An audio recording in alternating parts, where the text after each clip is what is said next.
They build, progress, and create like champions, but don't finish like one. Arsenal's attack is a riddle wrapped in an enigma, a captivating display of skill often undone by a puzzling inability to convert. A team's identity is woven not just in the stark finality of its results, but in the nuanced patterns of its performance. For Arsenal, a recent triptych of matches, a hard-fought 2-1 comeback against Wolves, a dominant yet narrow 1-0 victory at Everton, and a frustrating 1-1 draw with Crystal Palace that required penalties to resolve, has revealed a compelling yet confounding narrative. The through line is one of profound tactical evolution, a demonstrable ascent into a state of creative abundance where chances are forged with the precision of a master craftsman. Yet this creative flourishing is shadowed by a persistent and deeply concerning profligacy in front of goal. This is the Profligacy Paradox, a team that builds like a champion, progresses the ball with orchestral fluidity, and creates opportunities in abundance only to falter at the final decisive moment. The full-time scoreline, that deceptive tyrant of football analysis, has consistently obscured the true story. To understand the current state of this Arsenal project, one must look beyond the marginal victories and scrutinize the widening chasm between the quality of the process and the ruthlessness of the execution. This is an investigation into a team on the cusp of greatness, whose greatest adversary may not be its opponents, but its own inability to convert dominance into an insurmountable advantage. As we unpack Arsenal's profligacy, let's also explore the new attacking dynamics and tweaks that has led to creating the right kind of chances, and that too in abundance. The match at the Hill Dickinson, while yielding only a solitary goal, served as the crucible for a series of tactical experiments that have since become foundational.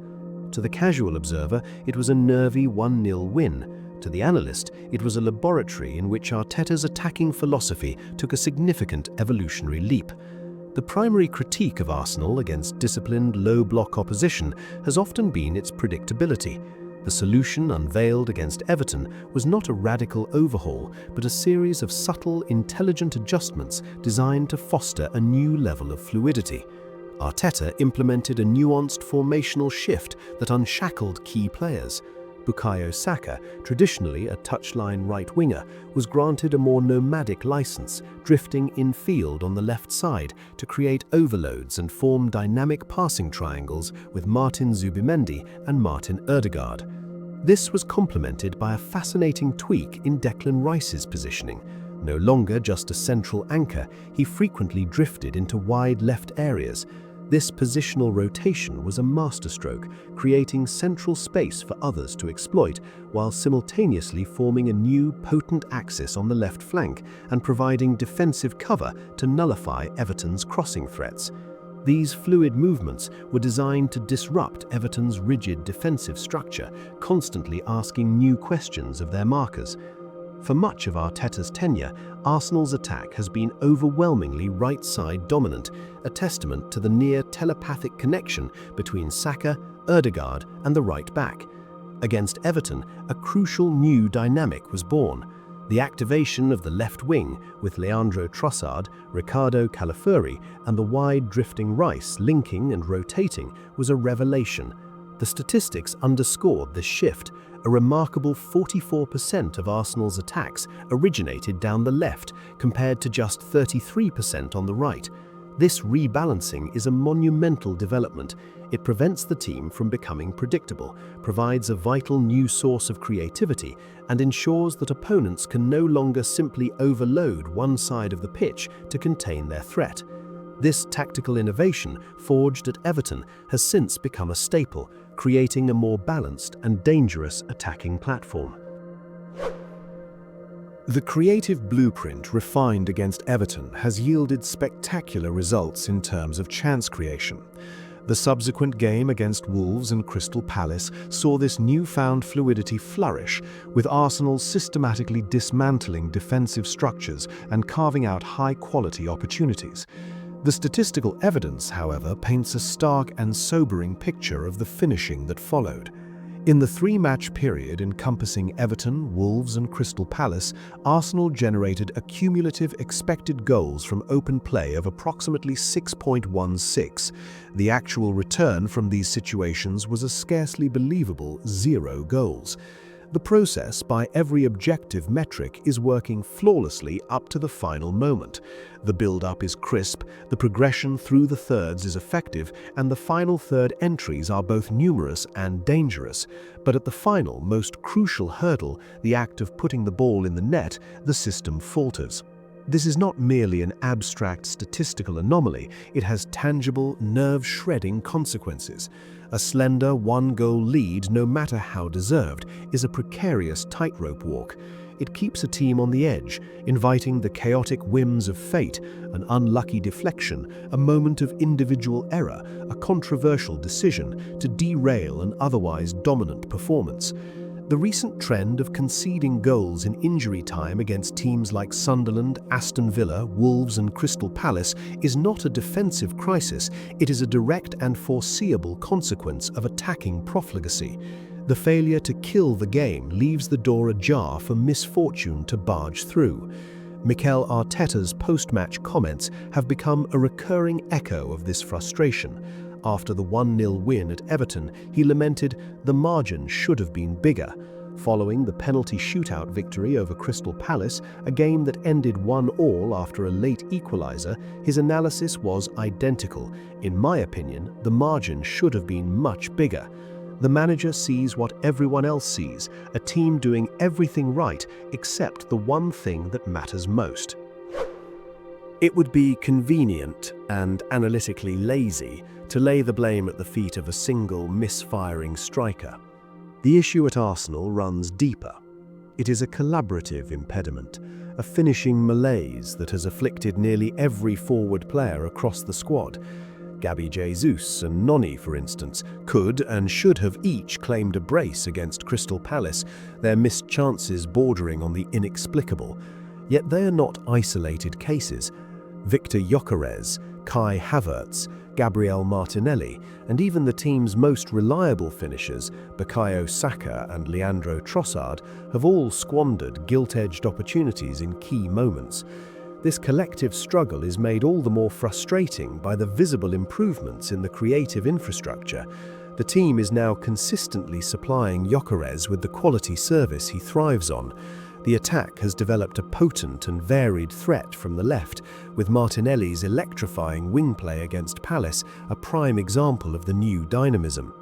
Crosses are being fizzed across the box and cutbacks are begging to be converted, but the final touch remains absent. The introduction of Riccardo Calafiori at centre-back has even enhanced the build-up, his cultured, flamboyant passing from deep, adding another layer of offensive threat. The platform for success is not just stable, it's being elevated week by week, yet the finishing remains grounded. This points towards a psychological hurdle rather than a purely technical one, a collective need to fine-tune concentration, heighten anticipation, and build the kind of group muscle memory that makes finishing an instinctive reflex, not a hesitant, considered action. In the face of this attacking wastefulness, the team's burgeoning mental fortitude and defensive solidity have shone through. Unable to score the decisive second goal, the defensive unit has been forced to demonstrate immense resilience to protect slender leads. Against Everton, Piero Hincapié was solid after William Saliba's level tailed off, but was back to his best against Palace, marshalling the backline superbly. This reliance on the defence is a risky strategy born of necessity, but it speaks volumes of the team's collective belief. Central to this resilience is David Raya. His clean sheet against Everton transcended mere statistics. It was a masterclass in the role of the modern goalkeeper regulator. In moments of pressure, his focus is unwavering, and his vocal organisation of the backline is a testament to his leadership. But it is his work with the ball that truly embodies Arteta's vision. His precision passing is the first domino in countless attacking sequences, and his composure under pressure allows Arsenal to retain possession and manipulate the opposition's shape. Raya is not just a shot stopper, he is a foundational piece of the team's entire tactical system. For 3 seasons, Arsenal's title challenge has been built upon the bedrock of a formidable defence. That unit has provided the platform and the structural integrity that allows the team to compete at the highest level. They have done their job. The responsibility now shifts unequivocally to the attack. A championship-winning defence will inevitably make a rare mistake over the course of a long season. The job of a championship-winning attack is to ensure that such a mistake is merely a footnote, not the headline. Its job is to build a margin of victory so commanding that a single defensive lapse is rendered utterly irrelevant. Arteta, in his pragmatic overview, acknowledges the value of winning in different difficult contexts. Credit to the boys that every 3 days they are performing, he states, before immediately adding the crucial caveat. Again, the margins should have been bigger, and that's something that we have to improve. The time for praising the patient process in the final third is over. The tactical blueprint is drawn, the creative patterns are set, the chances are flowing in abundance. All that remains is the execution. The team has prepared a feast of attacking football. They must now simply learn to finish the dinner and go home happy. The journey from contenders to champions will be defined not by the beauty of their creation, but by the cold, hard currency of their conversion. So, that was our analysis of Arsenal's creativity and wastefulness. Thanks for joining in. What are your thoughts? Drop it in the comments. This is the Arsenal Blueprint, and wishing everyone happy holidays. Thanks again for watching. Like, share, subscribe, and we'll catch you in the next one. Until then, come on the Arsenal.